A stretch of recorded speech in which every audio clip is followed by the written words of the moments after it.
అలానే మిసేసరావు ఐటీ ఇండస్ట్రీకి మునుపెన్నడూ లేని విధంగా కష్టాలు కనిపిస్తూ ఉన్నాయి. 2008 ఆ ప్రాంతంలో కనిపించినటువంటి మాంద్యం ఐటీలో ఇప్పుడు మళ్ళా కనిపిస్తూ ఉంది. దానికి కారణం ఏంటంటే ఎలన్ మాస్క్ చెప్పినా, సుందర్ పిచ్చై చెప్పినా, లేదు సత్య నాదెండ్ల చెప్పినా, జూకర్బర్గ్ చెప్పినా అందరూ ఒకటే చెప్తున్నారు. రాబోయేటువంటి రోజుల్లో 40 నుంచి 60% ఉద్యోగాలు ఊడిపోతాయి, ఉద్యోగాలు తొలగించబడతాయి అని చెప్పి వాళ్ళు ఎప్పుడో 2 నెలల క్రితమే చెప్పారు. అది అఫీషియల్గా వాళ్ళు చెప్పినటువంటి స్టేట్మెంట్నే నేను ఉంచాను కూడా మీ ముందు. ఇప్పుడు లేటెస్ట్గా ఇంటెల్ అనేది ఒక మల్టీనేషనల్ కంపెనీ. ఇంటెల్ ఇది ఎక్కువగా సెమీ కండక్టర్స్, తర్వాత విఎస్ఎల్ఐ అలాంటి టెక్నాలజీ మీద ఉంటుంది. ఇది 25,000 మందిని తీసేసింది ఒకేసారి, 25,000 మంది ఉద్యోగుల్ని. ఇంటెల్ అమెరికాలో తీసుకున్నట్టు నిర్ణయం అది. మొత్తం ప్రపంచవ్యాప్తంగా ఉన్నటువంటి మొత్తం ఆ ఇంటెల్ కంపెనీలో 25,000 మందిని తీసేయమన్నారు ఫస్ట్ పెడతాం. మళ్ళీ నెక్స్ట్ 15,000 మందిని టార్గెట్ పెట్టుకున్నారని తెలిసింది. 15,000 మంది నెక్స్ట్ టార్గెట్ ఈ కంపెనీ. ఇప్పుడు టీసీఎస్, జనరల్గా టీసీఎస్ అని అంటే ఇండియన్ బేస్డ్, అది multinational company but India based కాబట్టి కొంచెం ఆ కంపెనీలో ఉద్యోగం వస్తే కనుక భద్రత ఉంటుంది అనేటువంటి భావన ఐటీ ఉద్యోగుల్లో ఉంటూ ఉంది. ఆ కంపెనీలో ఒకసారి చేరితే మళ్ళీ రిటైర్ అయ్యేంత వరకు కూడా ఎలాంటి ఇబ్బందులు ఉండవు. ఒకవేళ చిన్న చిన్న పొరపాట్లు ఉన్నా, లేదంటే చిన్న చిన్న ఇబ్బందులు ఉన్నప్పటికీ, లేదంటే పొరపాట్లు ఉన్నా సర్దుకొని పోతుంటుంది ఆ కంపెనీ. ఉద్యోగం మాత్రం తీసేరు. ఒకవేళ బెంచ్లో పెట్టినప్పటికీ కూడా జాబ్కి ఎలాంటి ప్రమాదం ఉండదు అనేటువంటి అభిప్రాయం ఆ కంపెనీ మీద ఉండేది. అలాంటి కంపెనీ ఇప్పుడు 15,000 మందిని తీసేసింది. 15,000 మందిని తీసేసింది. 15,000 మందిని తీసేయడంతో పాటు రీసెంట్గా ఆ కంపెనీకి సంబంధించిన CEO వెల్లడించినటువంటి అంశం ఏంటంటే, మినిమం 1 నెల మాత్రమే బెంచ్ మీద బరాయిస్తాము, 1 నెల దాటిన తర్వాత ఇక బెంచ్ మీద ఉన్నటువంటి వాళ్ళని మేము ఉద్యోగాల నుంచి పంపించడానికి సిద్ధపడ్డామని చెప్తున్నారు. అయితే పంపించేటప్పుడు నామ్స్ ప్రకారం మేము ఉద్యోగాలను తీసేస్తాం, మీకు అడ్వాన్స్గా కొన్ని నెలలు శాలరీ ఇవ్వడంతో పాటు మీకు రాబోయేటువంటి రోజుల్లో మరో ఉద్యోగం చూసుకునేదానికి అవకాశం కూడా కల్పిస్తాం, అందుకు సంబంధించినటువంటి సహాయ సహకారాలు కూడా చేస్తాము అని చెప్పి ఆయన చెప్తున్నారు.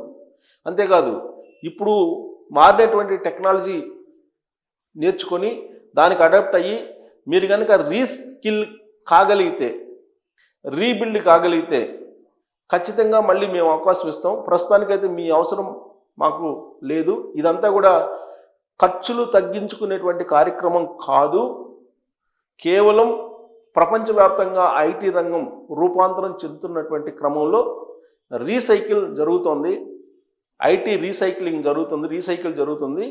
ఈ రీసైకిల్లో ఎవరైతే ఇమడలేరో వాళ్ళని మేము అనివార్యంగా తీసేయాల్సి వస్తుంది, దీనికి మేము బాధపడుతున్నాము అని చెప్పి ఆయన తెలియజేయడం జరిగింది. కనీసం మిగతా వాళ్ళు ఇలాంటి వివరణ కూడా ఇవ్వరు.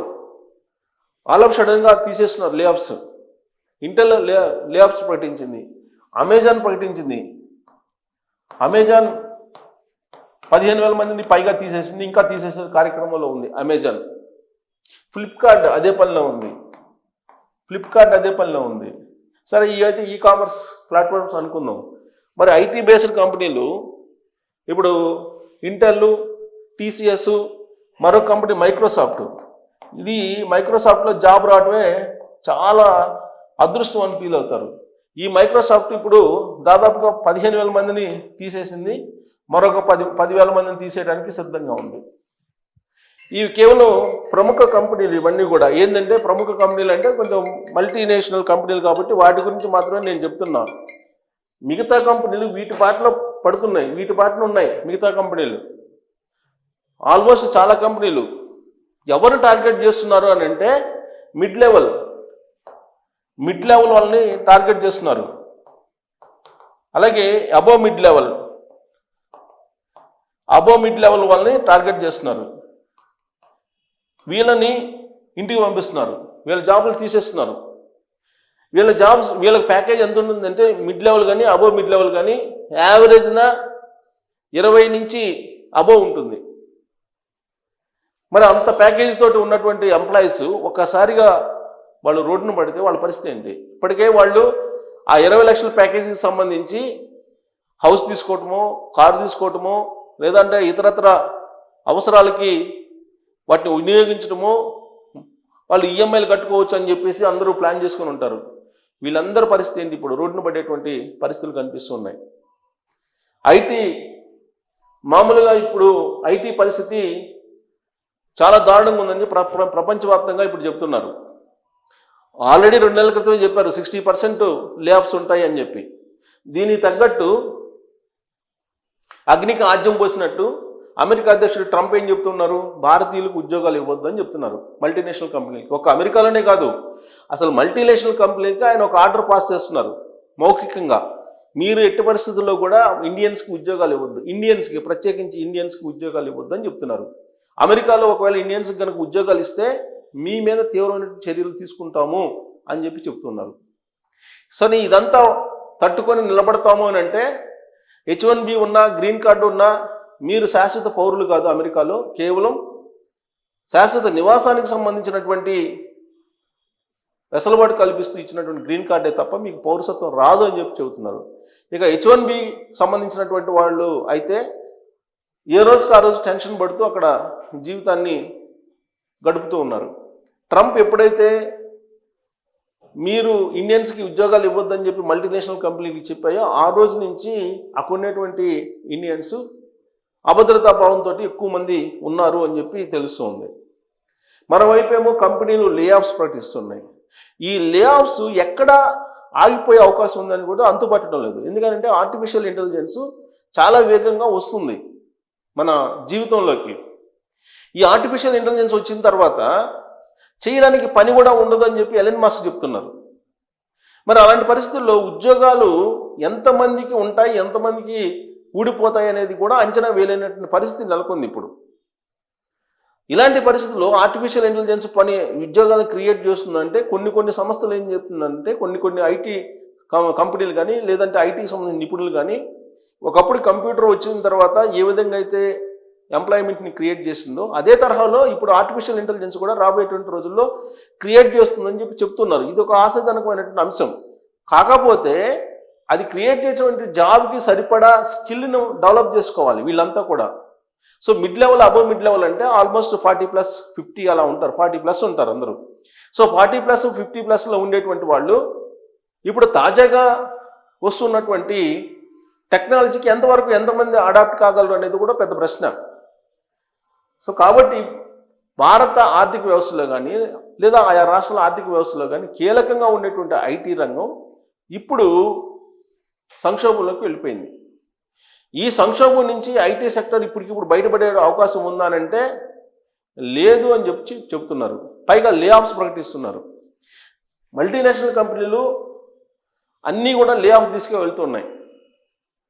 లాభాలని పెంచుకోనే అవకాశం లేదు కాబట్టి లే ఆఫ్స్ తప్ప మరో మార్గం లేదని చెప్పి ఆ కంపెనీలు భావిస్తున్నటువంటి తరుణంలో దాదాపుగా ఇంటెల్ 25,000, అమెజాన్ 15,000, టీసీఎస్ 15,000, మైక్రోసాఫ్ట్ 15,000 వీళ్ళందరినీ తీసేస్తున్నారు. ఇప్పుడు కొన్ని విడతల వారీగా తీసేస్తున్నారు. ఈ తీసివేతలు ఎప్పటి వరకు అవుతాయో తెలియదు. పోనీ ఫ్రెషర్స్కి ఏమైనా ఇస్తున్నారా? Mid level, above mid level తీసేస్తున్నారు. ఫ్రెషర్స్కి ఏమన్నా ఇస్తున్నారా జాబ్స్ అంటే ఆఫర్ లెటర్లు ఇస్తున్నారు కానీ అపాయింట్మెంట్ లెటర్లు అయితే ఇవ్వట్లా, జాయినింగ్ లెటర్లు ఇవ్వట్లా, జాయినింగ్ రిపోర్ట్స్ చేయడానికి అవకాశం ఇవ్వట్లా. కారణం ఏంటి?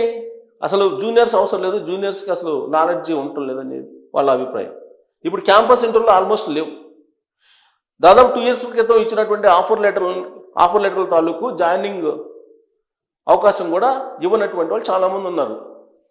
ఇదే విషయమైనా టీసీఎస్ ఏం చెబుతుందంటే రాబోయే రోజుల్లో మేము అవసరం కొద్దీ తీసుకుంటామని చెప్తుంది. సో కాబట్టి ఈ ఐటీ సెక్టార్లో నెలకొన్నటువంటి ఈ ఉద్యోగాల తొలగింపులు అనేవి చాలా డేంజర్గా ఉన్నాయి. దీని మీద కేంద్ర ప్రభుత్వం కాన్సన్ట్రేషన్ చేయాలి. ఎందుకంటే ప్రభుత్వాలు వాళ్ళకి బెనిఫిట్స్ అనేక రూపాల్లో ఇచ్చాయి. ఐటీ కంపెనీలకి ఎక్స్పోర్ట్లో ఇచ్చాయి, తర్వాత కంపెనీలు పెట్టడంలో ఇచ్చాయి, కంపెనీలు పెట్టిన తర్వాత వాళ్ళకి కావాల్సిన సౌకర్యాల విషయంలో కూడా రాయితీలు ఇచ్చాయి.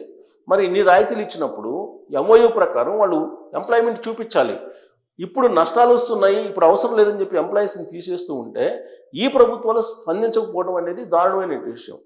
కాబట్టి ఇప్పటికైనా మల్టీనేషనల్ కంపెనీలని లేదంటే ఈ ఐటీ రంగానికి సంబంధించినటువంటి టాప్ కంపెనీలన్నింటినీ కూడా పిలిపించుకొని మాట్లాడి ఈ లే ఆఫ్ల మీద కేంద్ర రాష్ట్ర ప్రభుత్వాలు కాన్సన్ట్రేషన్ చేయాలి.